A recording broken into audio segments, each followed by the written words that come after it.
আজ আমরা রমজানের পেছনের সেই অবিশ্বাস্য গল্পটা নিয়ে কথা বলবো। চলুন ইতিহাসের গভীরে ডুব দিই আর খুঁজে বের করি বিশ্বাস, ত্যাগ আর অসীম সাহসের এক অসাধারণ কাহিনী। আচ্ছা, একবার ভাবুন তো, গনগনে রোদে মরুভূমির বালি যখন আগুনের মতো গরম, ঠিক সেই সময়ে আপনাকে বলা হলো সূর্য না ডোবা পর্যন্ত এক ফোঁটাও পানি খাওয়া যাবে না। শুনতে তো প্রায় অসম্ভব লাগছে, তাই না? কিন্তু আজ থেকে প্রায় ১৪০০ বছর আগে আরবের মানুষেরা ঠিক এই কাজটাই কিন্তু হাসি মুখে মেনে নিয়েছিলেন। কিন্তু প্রশ্ন হলো, কেন? এত দয়াময় আল্লাহ, তিনি কেন তার প্রিয় বান্দাদের এত কঠিন একটা আদেশ দিলেন? এটা কি শুধুই ১ মাসের উপোস থাকা, নাকি এর পেছনে আরও গভীর কোনো রহস্য আছে যা আমরা হয়তো কল্পনাও করতে পারি না? চলুন আজ সেই রহস্যেরই পর্দা ওঠানো যাক। এই রহস্যটা বুঝতে হলে আমাদের টাইম মেশিনে করে একটু পেছনে যেতে হবে, একেবারে সেই সময়ে যখন রোজা রাখার আদেশই আসেনি। কারণটা হলো, রোজা ফরজ হওয়ার অনেক আগে থেকেই রমজান মাসটা কিন্তু খুব স্পেশাল একটা মাস ছিল। কিভাবে? চলুন জেনে নিই। আরবের সেই যুগটাকে বলা হয় আইয়ামিয়ে জাহিলিয়াত বা অন্ধকারের যুগ, যখন মানুষের মনগুলো মক্কার পাথরের মতোই শক্ত আর কঠিন হয়ে গিয়েছিল। কিন্তু এই অন্ধকারের মধ্যেই মক্কার কোলাহল থেকে অনেক দূরে হেরা গুহায় একজন মানুষ একা একা সত্যের আলো খুঁড়ছিলেন। তিনি আর কেউ নন, আমাদের প্রিয় নবী হজরত মোহাম্মদ সাল্লাল্লাহু আলাইহি ওয়াসাল্লাম। নবীর বয়স যখন ৪০, ঠিক এমনই এক রমজান মাসে হেরা গুহার সেই নিস্তব্ধতায় ফেরেশতা জিব্রাইল আলাইহিসসালাম এলেন, আর নাজিল হল কোরআনের প্রথম আয়াত। তার মানে রোজা ফরজ হওয়ার বহু আগেই রমজান মাস পরিচিত হয়ে গেল কোরআনের মাস হিসাবে।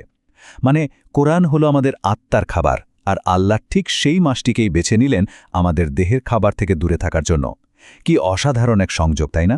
কিন্তু এখানেই একটা মজার প্রশ্ন চলে আসে। আচ্ছা, কোরআন তো রমজানে নাজিল হলো, কিন্তু রোজা রাখার আদেশ এলো আরও ১৩ বছর পরে। এত লম্বা সময় কেন লাগলো? কেন এই দীর্ঘ অপেক্ষা? এর কারণটা খুব গভীর। দেখুন, রোজা মানে কিন্তু শুধু না খেয়ে থাকা না। এর জন্য দরকার পাহাড়ের মতো শক্ত মানসিকতা, আর সেই ইস্পাত কঠিন মনোবলটা তৈরি করার জন্যই ছিল এই ১৩ বছরের কঠিন ট্রেনিং। মক্কায় কাটানো ওই ১৩টা বছর ছিল মুসলিমদের জন্য এক কঠিন অগ্নিপরীক্ষা।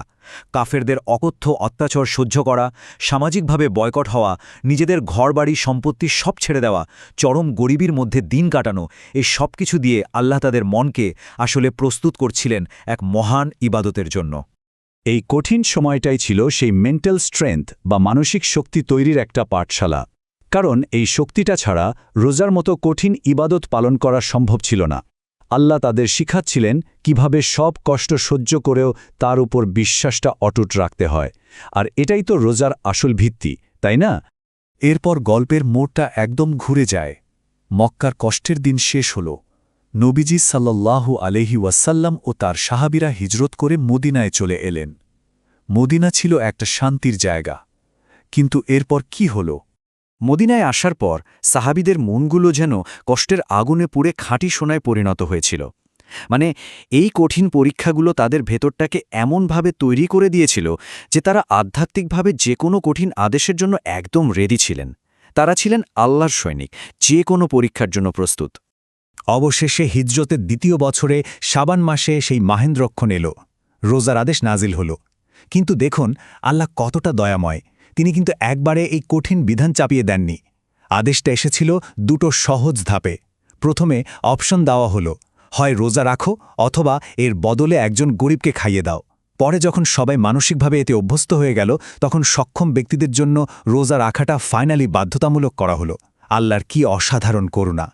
আয়াতেই কিন্তু আল্লাহ একদম পরিষ্কার করে দিয়েছেন রোজার উদ্দেশ্যটা কি। এর উদ্দেশ্য কষ্ট দেওয়া নয়, বরং আত্মাকে পবিত্র করা, মনকে কন্ট্রোল করা এবং তাকওয়া বা আল্লাহভীতি অর্জন করা। সোজা কথায় রোজা হলো আত্মার একটা রিস্টার্ট বাটন। সবাই হয়তো ভেবেছিল প্রথম রমজানটা শান্তিতেই কাটবে, এবাদত বন্দেগী করে পার হয়ে যাবে। কিন্তু না, আল্লাহ তার সবচেয়ে প্রিয় বান্দাদের জন্য এমন একটা পরীক্ষা রেখেছিলেন যা কেউ কল্পনাও করতে পারেনি। কি ছিল সেই পরীক্ষা? একবার শুধু দৃশ্যটা কল্পনা করার চেষ্টা করুন। সাহাদীরা মরুভূমির সেই ভয়ঙ্কর গরমে রোজা রেখে সারাদিন হাড়ভাঙা পরিশ্রম করছেন। পেটে দানা পানি কিচ্ছু নেই, কিন্তু মনে আছে আল্লাহর প্রতি অগাধ বিশ্বাস আর এক অদ্ভুত শান্তি।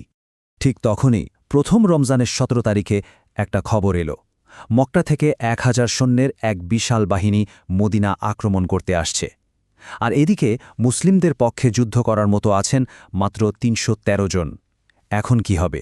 একদিকে 1000 সশস্ত্র যোদ্ধা পুরোপুরি অস্ত্রশস্ত্রে সজ্জিত, আর অন্যদিকে মাত্র 313 জন, যারা কিনা রোজাদার, ক্ষুধার্ত, তৃষ্ণার্ত।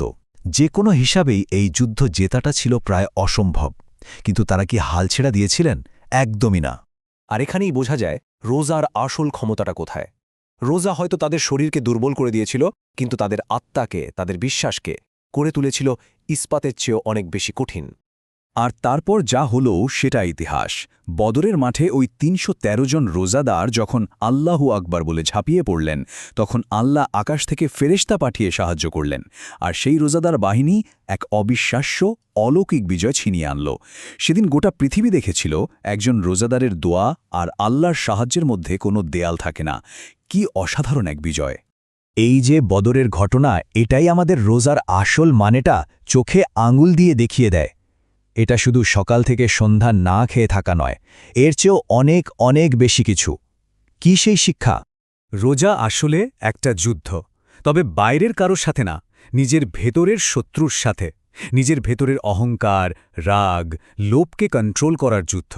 রোজা আমাদের শেখায় ক্ষুধার কষ্টটা কেমন, যাতে আমরা গরিব, অভুক্ত মানুষের কষ্টটা মন থেকে অনুভব করতে পারি। এবার চলুন ওই প্রথম রমজানের সাথে আজকের দিনের একটা তুলনা করি। সাহাবীদের মতো আমাদের মরুভূমির তপ্ত রোদে পুড়তে হয় না, তলোয়ার হাতে যুদ্ধও করতে হয় না। আমরা এসি রুমে বসে ইফতারের টেবিলে বিশাল আয়োজন নিয়ে রোজা রাখি, কিন্তু আমরা কি সেই একই রকম আত্মত্যাগ করতে পারছি? তো প্রশ্নটা কিন্তু আমাদের নিজেদের কাছেই। আমরা কি সত্যি রোজা রাখছি, নাকি শুধু একটা রিচুয়াল পালন করছি? আমরা কি রমজানের সেই আসল স্পিরিটটা, সেই আত্মশুদ্ধির শিক্ষা অর্জন করতে পারছি? আসুন এই রমজানে আমরা সবাই এই বিষয়টা নিয়ে একটু ভাবি আর আমাদের রোজাকে আরও বেশি অর্থবহ করে তুলি।